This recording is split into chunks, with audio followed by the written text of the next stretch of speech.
तो अब मान के चलिए आपके पास 6 महीने है ना, मैं लिख के आपको बताता हूँ। तो एग्जाम डेट क्या आई है आपकी? 2 फेब 2025 संडे। ठीक। तो मान के चलिए 6 महीने हैं, जैसा कि मैंने कहा। तो 6 महीने ही आप मान के चलिए, दो केस में लेकर चल रहा हूँ। पहला, तैयारी अब आप स्टार्ट कर रहे हैं। दूसरा, आप पहले से ही तैयारी स्टार्ट कर चुके हैं और काफी टॉपिक आपके खत्म हो चुके हैं। तो पहला केस मैं लेके चल रहा हूँ। अब आप तैयारी कर रहे हैं, क्या अब भी पॉसिबल है कि आईआईटी की एक अच्छी सीट मिल जाए आपको? डेफिनेटली मैं कहूँगा बिल्कुल, अगर आप सही डायरेक्शन पे चल रहे हैं और सही चीज को फॉलो कर रहे हैं। कैसे फॉलो कर रहे हैं? जैसा कि मैंने बताया, जैम के सिलेबस में दो मेजर टॉपिक पे आप फोकस कर लीजिए। एक रियल एनालिसिस, ठीक, और दूसरा लीनियर अलजेब्रा। ठीक। क्योंकि भाई ये जो दो टॉपिक हैं, ये पूरे सिलेबस का 50% से ज्यादा है ना। तो इन दो मेजर टॉपिक पर आप समय दीजिए, एक एक महीना आराम से दीजिए इनको, एक एक महीना। ये मैं ऑलरेडी बता चुका हूँ। ये एकदम नए स्टूडेंट्स के लिए जो अब तैयारी स्टार्ट कर रहे हैं। रियल से स्टार्ट कर लीजिए, अभी भी टाइम है। रियल और लीनियर, जैसे ही आप ये दो दो टॉपिक मजबूत कर लेते हैं, खत्म हो जाता है, उसके बाद आप ओडीई पर आ जाइए। ओडीई भी एक फॉर्मूला बेस्ड चैप्टर है, थोड़ी सी थ्योरी की जरूरत पड़ती है, वो किसी भी पीवाईक्यू बुक में आपको मिल जाएगी। तो वहां से ओडीई खत्म करिए, उसके बाद जीटी के इंपॉर्टेंट रिजल्ट्स याद कर लीजिए। ठीक। इंपॉर्टेंट रिजल्ट्स और थ्योरम बेस्ड जो सवाल है, बस उसको देख लीजिए। तो जैसे ही आप ये चीज कवर कर लेते हैं, उसके बाद फंक्शन ऑफ वन वेरिएबल। ठीक। ये टॉपिक थोड़ा सा फ्रेंडली होता है, मैंने पहले ही बताया है। क्लास 11 12 से मैच करता है, तो इसे पढ़ने में आपको ज्यादा समय नहीं लगेगा। बस उसके बाद प्रैक्टिस पर आ जाइए सीधे। क्वेश्चन प्रैक्टिस पर आ जाइए और मॉक टेस्ट पर आ जाइए आप। क्वेश्चन प्रैक्टिस और मॉक टेस्ट, ये इनफ होगा आपको आईआईटी की एक सीट मिल जाए डेफिनेटली, अगर इसको आप फॉलो करेंगे। ठीक है।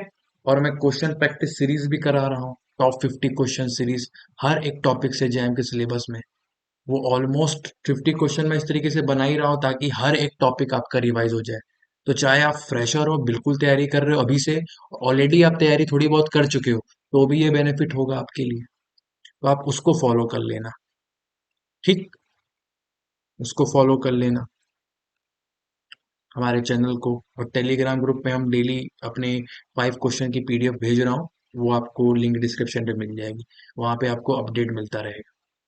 अब आ जाते हैं जो पहले से तैयारी थोड़ी बहुत कर चुके हैं, और कुछ लोग ऐसे होंगे जो ऑलमोस्ट सिलेबस भी कवर कर चुके हैं, उनका थोड़ा बहुत ही बचा है। अब आपको क्या करना है? आपको तो अब इस समय जीटी पढ़ने का बहुत अच्छा मौका है, क्योंकि जिनको रैंक और अच्छी लानी है, अंडर 50 का टारगेट है, अंडर 10 का टारगेट है, या अंडर 100 एटलीस्ट चाहिए ही चाहिए, तो उनके पास जीटी पढ़ने का बहुत अच्छा है। क्योंकि जीटी सबकी अच्छी नहीं होती है, क्योंकि जीटी को बहुत लोग डिटेल में पढ़ना स्किप कर देते हैं। तो क्योंकि आप ऑलरेडी रियल लीनियर खत्म कर चुके हैं, मैं ये मान के चल रहा हूँ, जो जो ड्रॉपर हैं, स्टूडेंट हैं, या जिन्होंने तैयारी बहुत पहले से स्टार्ट कर दी, तो ऑब्वियस ये है कि वो बड़े बड़े टॉपिक को पहले ही निपटा चुके होंगे। OD, function of one variable को टॉपिक उनको आता होगा। ठीक। तो जीटी को एक बार आप फिर से समझ दीजिए, क्योंकि इसको आप डिटेल में पढ़ डालिए, आपके पास समय है। तो कह रहा हूँ आप 1 2 महीना जीटी पे फोकस कर लीजिए, क्योंकि आपके पास वो प्लस पॉइंट रहेगा दूसरों के कंपैरिजन में, कि आपका स्ट्रांग इतना होगा कि अगर हार्ड क्वेश्चन भी जीटी के आए तो आपसे बन जाएंगे। और क्योंकि जीटी समय कम लेता है, कम समय में अच्छा आउटपुट देता है। इस बार के पेपर में भी यही हुआ। पेपर टफ था, लेकिन जीटी ने ही सबकी रैंक बचाई। तो अगर आज जीटी भी अगर उतनी हार्ड हो जाती, तो शायद ही बहुत लोग आईआईटी भी ना जा पाते, या बहुत अच्छी रैंक नहीं आ पाती जो आनी चाहिए थी। ठीक। तो जीटी पे फोकस कर दीजिए। अब मैंने लास्ट टाइम किया था जीटी पे फोकस, ये मैंने गलती कर दी थी। ये आप मत करो, क्योंकि आपके पास समय है तो आप और अच्छी रैंक ला सकते हो। तो इसको आप 1 2 महीना दे दो। उसके बाद जब आप अगले 1 2 महीना बाद आएगा, यानी कि अगर सितंबर स्टार्ट हो जाएगा, तो आपको क्वेश्चन प्रैक्टिस करनी है और मॉक टेस्ट पर आ जाना है।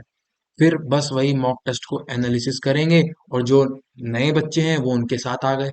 अब दोनों को एक ही काम बचेगा सितंबर से, practice practice practice, mock test practice. जो नए बच्चे हैं वो पूरे सिलेबस के पीछे अभी मत भागें, वो प्रैक्टिस से ही क्वेश्चंस करते रहें। जो प्रैक्टिस प्रॉब्लम में क्वेश्चन आ रहे हैं, जो मॉक टेस्ट में क्वेश्चन आ रहे हैं, वो दोनों लगाएं। ठीक है, क्योंकि उनका टारगेट यही होना चाहिए कि मुझे हाँ एक आईआईटी की सीट लेनी है नए स्टूडेंट्स के लिए। और जो पहले से तैयारी कर रहे हैं उनको तो अच्छी ही बात है, वो फॉलो करें जो मैं दे रहा हूँ कंटेंट, उसको क्वेश्चंस को पूरे पूरे लगाएं। अगर लगा रहे हैं तो अच्छी बात है।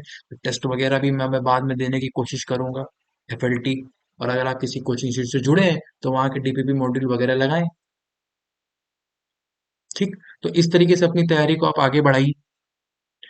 और बहुत बड़ा हवा मान के मत चलिए, जैम को एकदम जैम के हिसाब से ही सोचिए। ठीक है, ये भी बुक लगा लूं वो भी बुक लगा लूं, इससे नहीं होने वाला। ठीक, जब आप ये सब कर लेते हैं, आप हायर मैथमेटिक्स के जो एग्जाम है उनके पीवाईक्यू तक जा सकते हैं कि हाँ मैं नेट के पीवाईक्यू देख लूं, मैं टीआईएफआर के एग्जाम्स के पीवाईक्यू देख लूं। बस कैसे वहां पे क्वेश्चन आते हैं, कुछ क्वेश्चन मैं वहां के लगा के चला जाऊं, ताकि कुछ नए कंसेप्ट वहां पे होते हैं, कुछ स्टैंडर्ड क्वेश्चन होते हैं रिजल्ट बेस्ड, वो मेरा काम आ जाएगा जैम के सिलेबस में। बस यही करना है आप। ठीक है, इसके बाद भी अगर कोई डाउट लग रहा है तो आप मुझे कमेंट सेक्शन में बता सकते हैं। बाकी बेस्ट ऑफ लक, आपकी जर्नी शुभ रहे।